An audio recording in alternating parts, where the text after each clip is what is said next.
Елімнің атын айтсам Қазақстан, жерімнің атын айтсам Қазақстан, қойнауы қазынаға толған мекен, байлығым атын айтсам Қазақстан. Ел тарихы, жер тарихы өзіміз, болашақтың қасиетті көзіміз. Барлық құлтпен бауырласып жетерміз, ақ қараны тіліп тұсас өзіміз. Қайырлы күн, құрметті әріптестер, оқырмандар. Нұрсұлтан Әбішұлы Назарбаев Қазақстанның мемлекет қайраткері, ғалым, Қазақстан Республикасының тұңғыш президенті. 1 желтоқсан бүкіл ел, бүкіл Қазақстан халқы Қазақстан Республикасының тұңғыш президенті күнін мақтанышпен атап өтеді.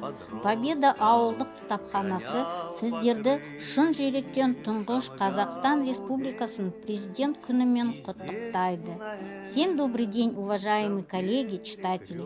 1 декабря вся страна, весь народ Казахстана с гордостью отметит День первого президента Республики Казахстан. Побединская сельская библиотека со всей теплотой и сердечностью поздравляет вас с Днем первого президента Республики Казахстан. Нурсултан Назарбаев – первый президент Казахстана, которому в 6-й раз народ доверил руководство страной.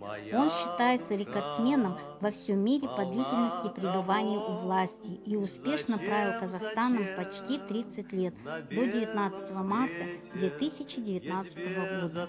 Назарбаев Нурсултан Абишевич родился 6 июля 1940 года в Алматинской области в селе Чемалган.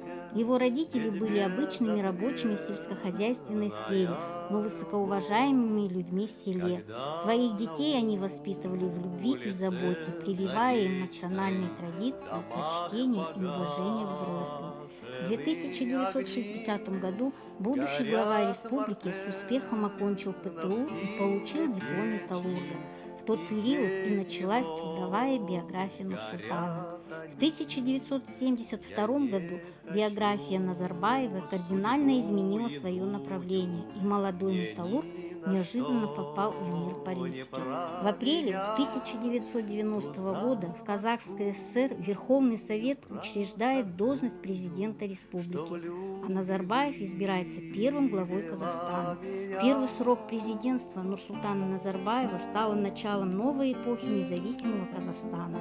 В 2010 году за Назарбаевым был установлен статус лидера нации.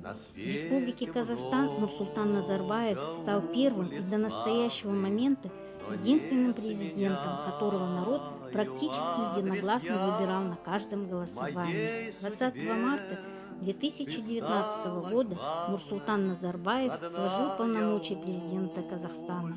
Политик поблагодарил народ за оказанное доверие и признался, что был счастлив служить ему.